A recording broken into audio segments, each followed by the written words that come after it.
So the Arctic fox. The Arctic fox of the three species here, you notice their ears are shorter. They have a shorter snout.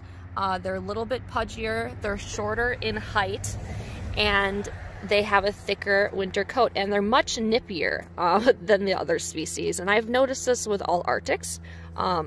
Arctics also tend to get along better with their species, so you can keep larger groups of Arctics together without issues, unlike the red fox species. Arctic foxes also have the thickest winter coat of the three fox species I'm going to talk about. Okay, don't participate. So as you see, he seems very overweight and very large, but Arctic foxes that are bred in the fur farms, which he is a captive bred fox, they actually specifically breed these foxes to be what they call loose-skinned. So I could take his thick fluff and I could kind of stretch it out, and he just has a lot of extra unnecessary skin because they have bred them in captivity to make a larger fur coat. Yes, and personally I actually think they are the smartest of the three fox species, and they are the hardest to train as well. So they kind of just do their own thing, and that's what I think is so smart about them. They don't want to learn from anybody. They are the hardest to potty train of the three foxes. Just nearly impossible, don't even try. But you can teach them tricks. You have to establish a really strong bond with the Arctic fox for them to do any type of learning from you. Right, Fox Foxington? Right. The red fox species. So the red fox species has more color variations than any other fox species. There are over 100 different color variations of the red fox species because they are the most well known to be bred in captivity. So here we have winter, and you also may notice their snouts and their ears are just a lot more canine-like. They really have that canine look to them. Which is a lot different than the Arctic fox species. The red fox species is the largest in height between the three fox species I'm introducing to you guys. And they're pretty intelligent animals. I would say they are a lot easier to train tricks to than any of the three fox species. Mutt, Mutt, come here. Come here. Want to do tricks? For treats? Okay, hold on. I have to open this bag. My hands are cold.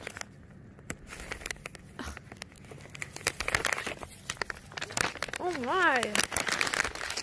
Oh my. Okay, it's gonna be hard to do tricks with Mutt with Finnegan Fox here. Sit.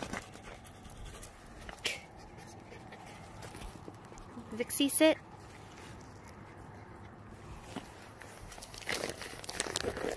Mutt, high five. High five! High five! High five! No? Okay. Well, no fox ever always listens.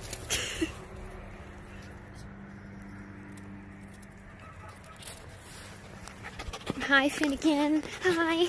Oh my goodness, it's Finnegan Fox. It's Finnegan Fox, and this is my best friend, Finnegan Fox. He's a red fox. Yes, he is. Yes, he is. He is the standard look for a red fox, so he is no special type of color morph. He is just a red fox. Vulpus vulpus is their scientific name. Right, Finn? Right? Right? So cute. So cute. So when you see a red fox in the wild, it's going to look like a Finnegan fox. And the males are larger than the females typically, but there's always an exception to the rule. And Vixie is a silver. She is a color morph of the red fox. This is Nikita. She is our gray fox. Gray foxes are the only species of fox that can climb trees vertically. They're more cat-like. So what I mean by climbing trees vertically, because people have questioned the way I word that, because they're like, wait, foxes climb horizontally, the other ones? So what I mean is she can climb straight up that tree if she wanted to. She doesn't actually know she could climb trees, but she can, because she's a gray fox. But she could climb straight up that tree vertically, just like a cat. So they kind of hug the tree, they use their nails. They have really sharp nails. Their nails, just like cat nails, right? Just like cat nails. They can retract. Are you gonna let me pet you tonight, huh? They don't use gray foxes in the fur farms because their fur is much more coarse. They don't have soft fur like the Arctic fox and the red fox species.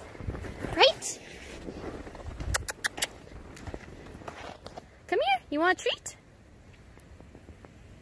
She is the smallest fox species of the three we have here. Come here.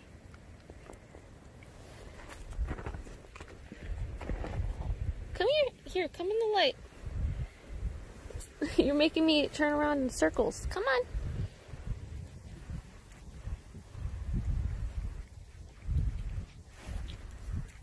And when the gray foxes run, they carry their tails up.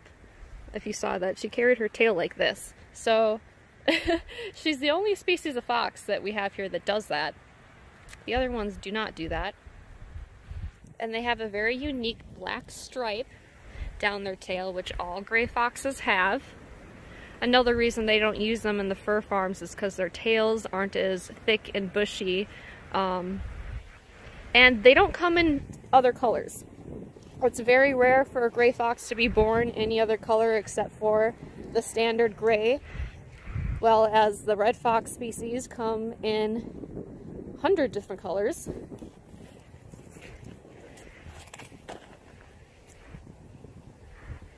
And she's also nocturnal.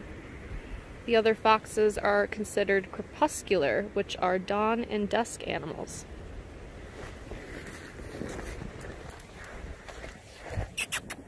Nikita, come here.